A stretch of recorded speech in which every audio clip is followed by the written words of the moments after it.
Hey, it's Mick. So, it's been a while. Where have I been? Yeah, I know. I do find it funny that last year I was like, oh yeah, I'm gonna experiment with all these different types of content, and yet I have uploaded, 4 videos to this channel this year, and they're all speed paints. Well, it would have been 5. I was actually working on something for Halloween, but something came up that halted that production, and by the time I was able to come back to it, I had lost any desire to finish it. Plus, looking at the design for it after some time has passed, yeah, it's probably for the best it didn't see the light of day. But none of that really answered the question of what happened. Well, I can't really say what happened during the months before my last video outside of me just being bad at time management. Which, I've gotten better recently, here's hoping it sticks. But as for what delayed the Halloween video, well, here's the thing. I've made a promise to myself way early on in my YouTube days, even on my older channel, that I wouldn't share anything about my personal life on any of my social media. You know, keep my private life private. The exception being if it's something big that's going to affect my productivity in producing content. Like if I move or if I get married, something like that.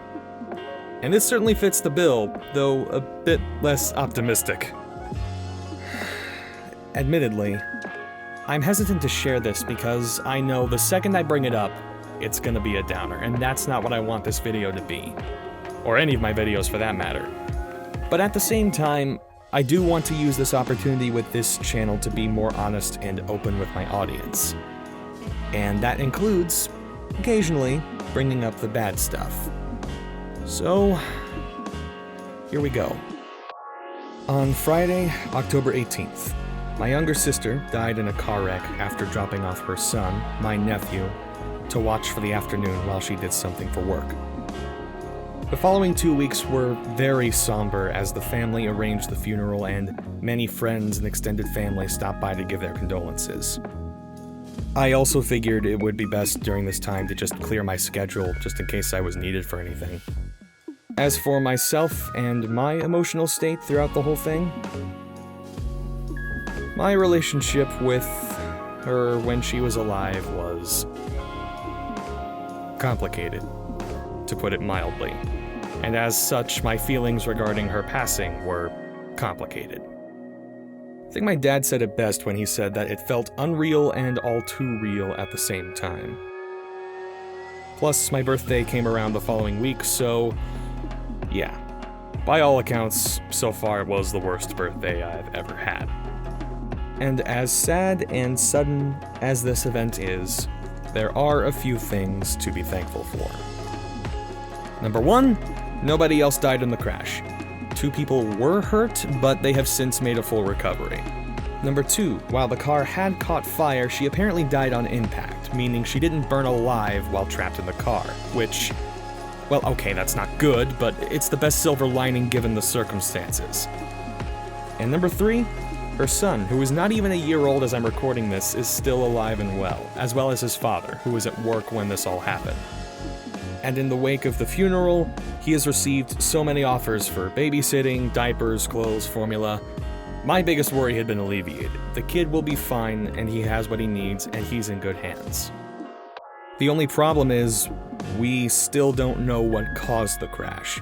We don't know if her hand slipped on the wheel while grabbing her phone. We don't know if a deer came out in the middle of the road. We don't know if she had a stroke. We don't know. And we probably never will know.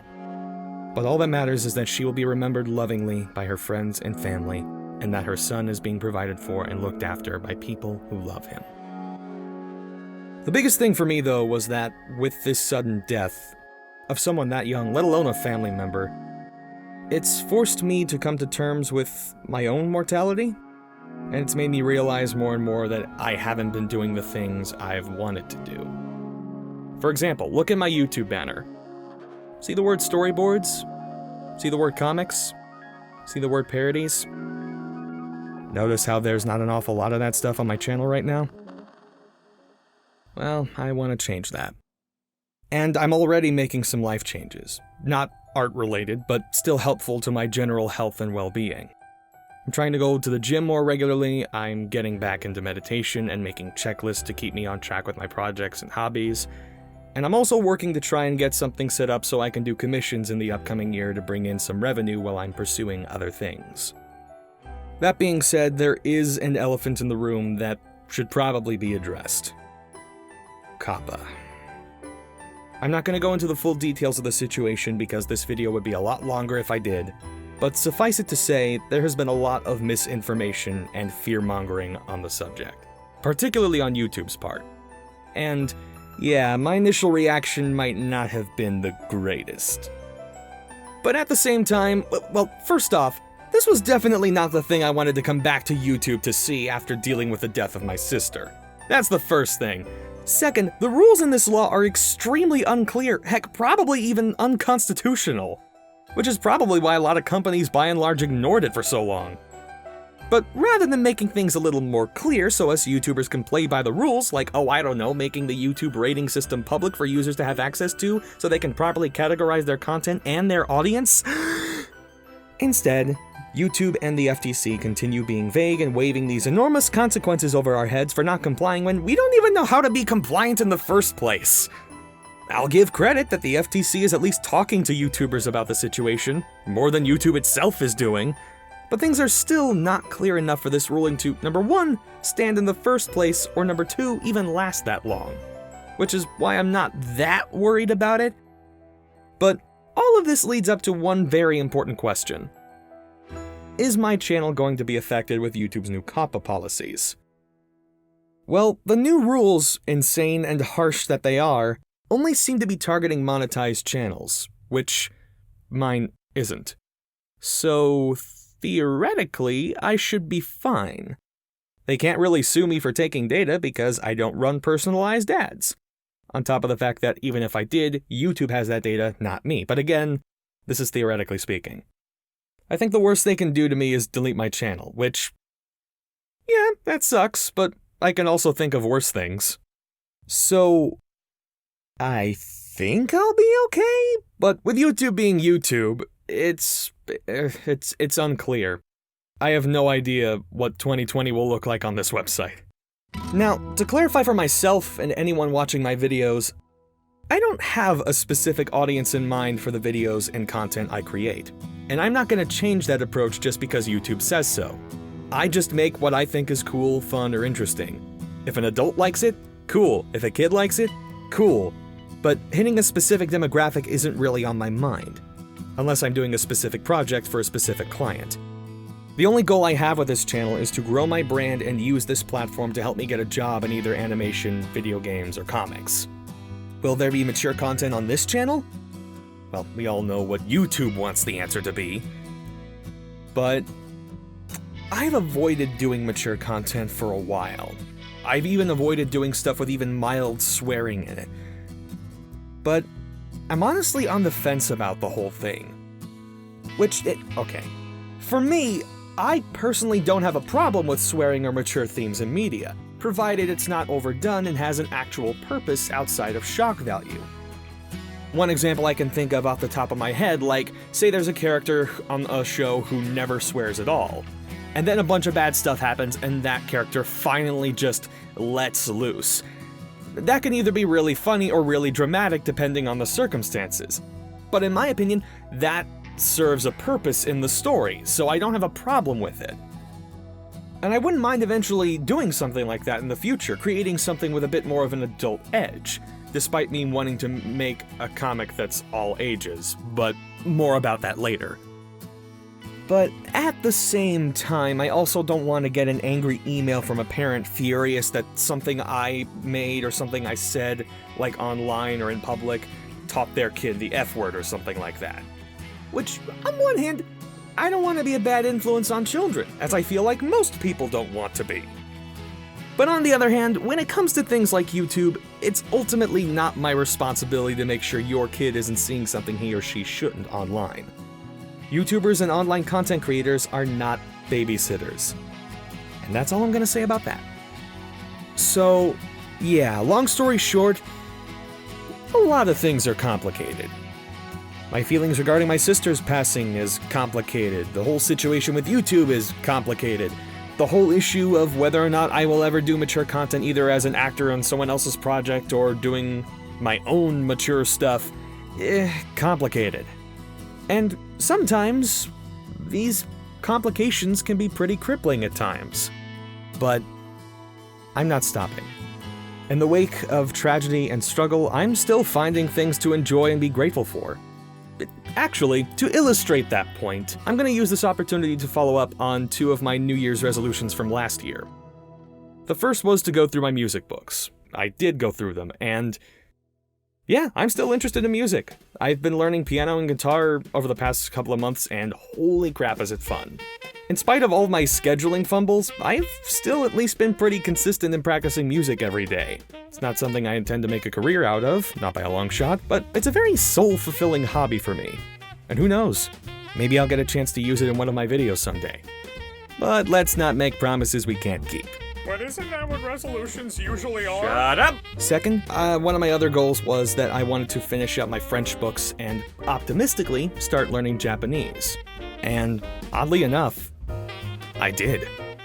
Within a few months after making that video, actually. I'm currently using Duolingo basically as review for French now while I'm studying Japanese, and comparing the 2 languages, I probably should have started with Japanese first. I'd always thought French would be the easier of the 2. Nope, I was wrong. I am breezing through these Japanese lessons. Though, to be fair, I am mainly focusing on the spoken language at the moment and haven't really gotten into hiragana or katakana yet. But as far as the sentence structure is concerned, it's super easy. Nihongo wa omoshirou de muzukashiku nai desu. So, there's that. As far as any resolutions for this year? Well, for one, like I mentioned earlier, I do want to get something set up for commissions. Not through Ko-fi, that's more of a tip jar for people who want to support my content but don't have a lot of money to spare. The link is in the description, by the way. You should totally check that out. Actually, on that note, maybe I should update some stuff there as well for the new year. But yeah, like I said, I want to do commissions. Now, to be clear, this is not me saying they are open right now. I'm still typing up the terms of service and figuring out how best to explain my process for the pieces I'd be creating, but it is on my list of things to do in 2020. Believe me, when they are open, you will know. Second, well, to touch on the comics part of my banner, there is a comic project I've been trying to get off the ground for a few years now, which this character I'm drawing is a part of that. And there's a whole story around that, both the story I'm trying to tell with this project, and also the story of just how long it's taken me to try and get this thing out. But I'll save all that for another video. In any case, I definitely want to get started on that. Plus, I intend to use this project to hit 2 birds with 1 stone. That second bird being getting a portfolio together. I know I keep saying, oh, I want to do storyboards and character designs and do work in animation and video games. I think it's time I start actually prepping myself for that instead of just saying it. And I plan on using some of the comic stuff in that portfolio. And there is one other art form that I admit I have neglected recently. Voice acting. Outside of my own content and the occasional request from a friend, I haven't done a lot of it lately. I don't know if it's me not being that big of a public presence or if the sites and forums I usually go to for that kind of work have just been turning up dry. Maybe this means I'm just being too stubborn and picky with what little jobs there are. Maybe I just need a new microphone. Maybe I just need to update my demo reel, which, to be fair on that last one, it is, 3 years old? I don't know. I mean, don't get me wrong, I still love playing characters and doing voices, and I'm still playing D&D and now running a campaign, and possibly starting another one in the Ravnica setting. Not sure yet. Still working out the details. So it's not like I'm losing the acting skills or the love of storytelling through performance. But the way the current online VO market/community is, I frankly don't know if it's even worth my time anymore. If I do go back into it hardcore, it'll be if and when I move to a city where there is an actual VO market, like Dallas or LA, but LA, that's a long ways away. That's not even gonna be on my radar until way down the road. Not really sure what the point of me bringing that up was. Long story short, maybe I'll get back into VO, maybe I won't, I don't know, we'll see. So yeah, those are some of my resolutions. And that's kind of all I have to say at the moment. So, yeah, to summarize, 2019. Didn't really care for it personally. 2019 could go fall in a well. Gotta keep it PG, Mick. And all things considered, I am eager to see what'll happen in 2020. Thanks for watching and for being incredibly patient with me. If you like what you see, feel free to leave a like and comment down below, and subscribe to stay up to date on my work, provided YouTube doesn't die or otherwise kill my channel in the next year. In the event that it does, or if you just want to follow me on other platforms, you can still follow me on Twitter, Instagram, Facebook, and DeviantArt, the links to which can all be found in the description. If you want to help support me and the work I make, again, visit my Ko-fi page and give me some change. Every little bit helps. Outside of all that, thanks again for watching, and for those who celebrated it, Merry belated Christmas, and I hope you have a Happy New Year.